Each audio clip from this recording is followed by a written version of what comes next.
All right, let's get it. Contrary to popular belief, Tupac was not a gangster rapper. I'm going to say that again for the people in the back. Tupac was not a gangster rapper.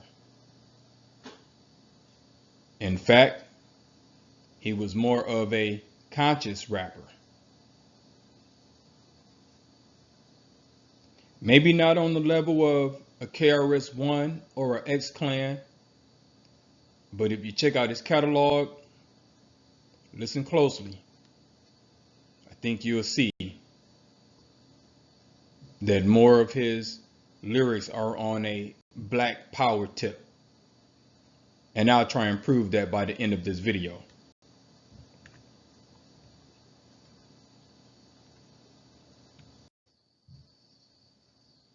Tupac was born in 1971 and died in 1996. That man was 25 years old. 25. Still a young pup. Still a baby. But he was truly young, gifted, and black. And why, or I should say, wow, I can't say that Tupac is my favorite rapper of all time.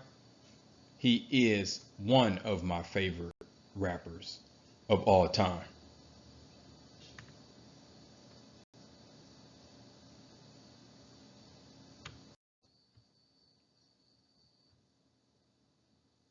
I just want to take a minute and highlight some of Tupac's songs that on your own time. And let me just say while I'm thinking about it, I would have loved to have some Tupac playing in the background of this video, but YouTube and their copyright strikes, yada yada yada yada. But anyway, I just want to highlight some of Tupac's songs where and like I said, this is just some that I can think of off the top of my head without examining his entire catalog. But songs that definitely have a message, whether it be positive or not is up to you to decide. But songs like Keep Your Head Up, and he's talking about how Marvin Gaye used to sing to us and having feel it, well, I'm messing up the lyric, how I go. I remember Marvin Gaye used to sing to me. He had me feeling like black was the thing to be. Marvin Gaye also a very, very underrated conscious singer. When we think of Marvin Gaye, we think of the sexy songs, but there was a period where Marvin was very conscious and had a very deeper meaning to his lyrics. But anyway, I digress. Songs like Keep Your Head Up, Dear Mama, So Many Tears, Brenda Got a Baby, Only God Can Judge Me, Changes, Pour Out Some Liquor, Never Had a Friend Like Me, Violent, which is on Tupacalypse Now, his debut album, and very, very underrated album, by the way. You got Thug Mansion. You got Smile with Face Mob.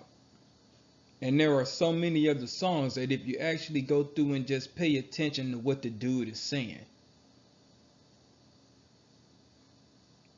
he's more or less speaking about the black man's plight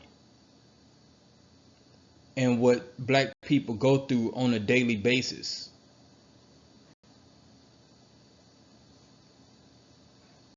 He wasn't a gangster rapper.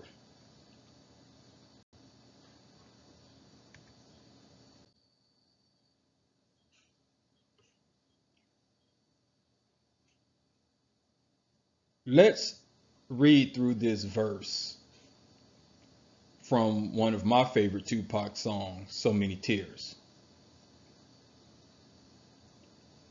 Now I'm lost and I'm weary. So many tears. I'm suicidal, so don't stand near me. My every move is a calculated step to bring me closer to embrace an early death. Now there's nothing left. There was no mercy on the streets. I couldn't rest. I'm barely standing, about to go to pieces, screaming peace. And though my soul was deleted, I couldn't see it. I had my mind full of demons trying to break free. They planted seeds and they hatched, sparked in the flame.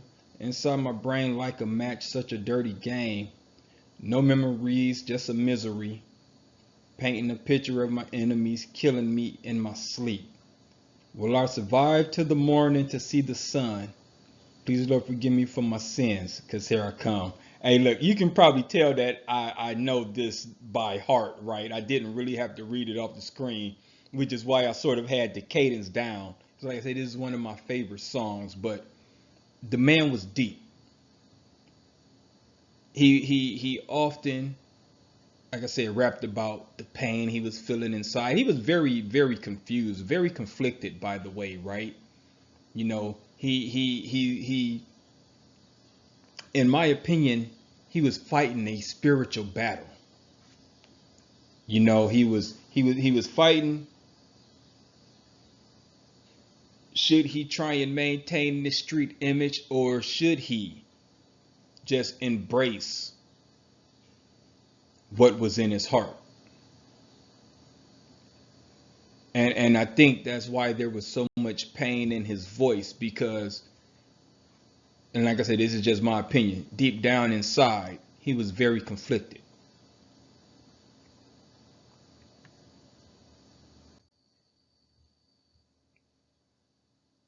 This slide is from the video version of I Ain't Mad at You. I'm not going to read this one, but if you want to take time and pause the video, you can read through this one. I mean, this video is probably longer than I anticipated it being already. But yeah, you can go ahead and pause the video and read through those lyrics.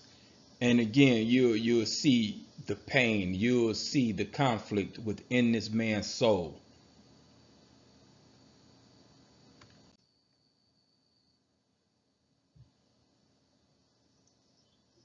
Let's go through some fun facts. Like I said earlier, Tupac was young, gifted, and black. He went to the Baltimore School for Performing Arts. That's where he met Jada Pinkett Smith. This was a school for gifted kids.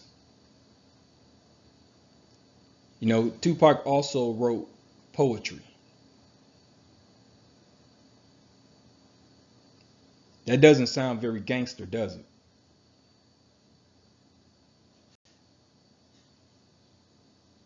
Tupac was not a gangster rapper.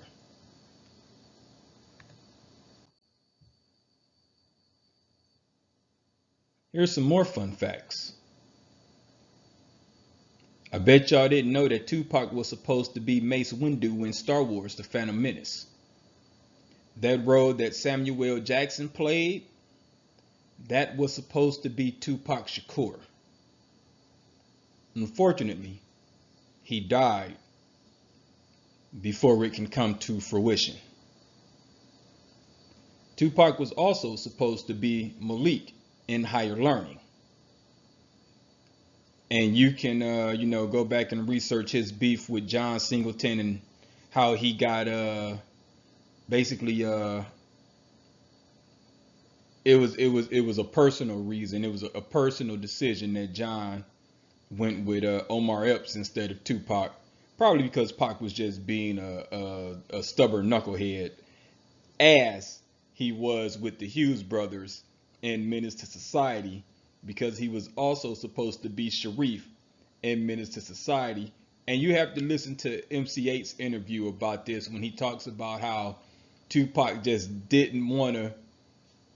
He didn't want to read the lines as they were presented to him. He wanted to ad lib the whole, like he wanted Sharif to be a different character than how he was written, basically. So finally, the Hughes brothers decided not to cast him. But just think, we could have Pac in all of these roles. He was a gifted actor. He was a poet. He was a gifted rapper. I'm not saying that Tupac was soft. That's not what I'm saying at all.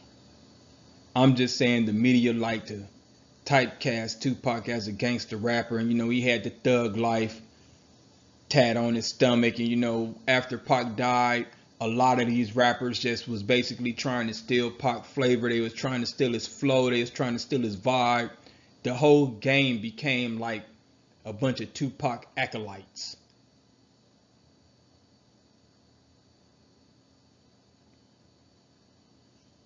But Pac wasn't a gangster rapper.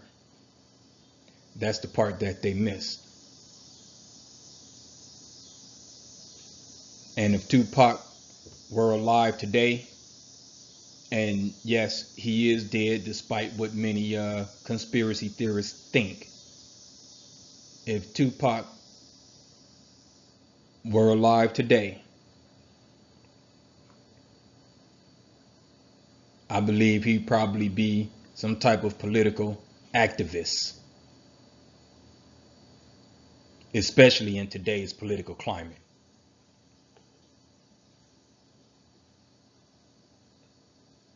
Well, I'm going to leave it there for now.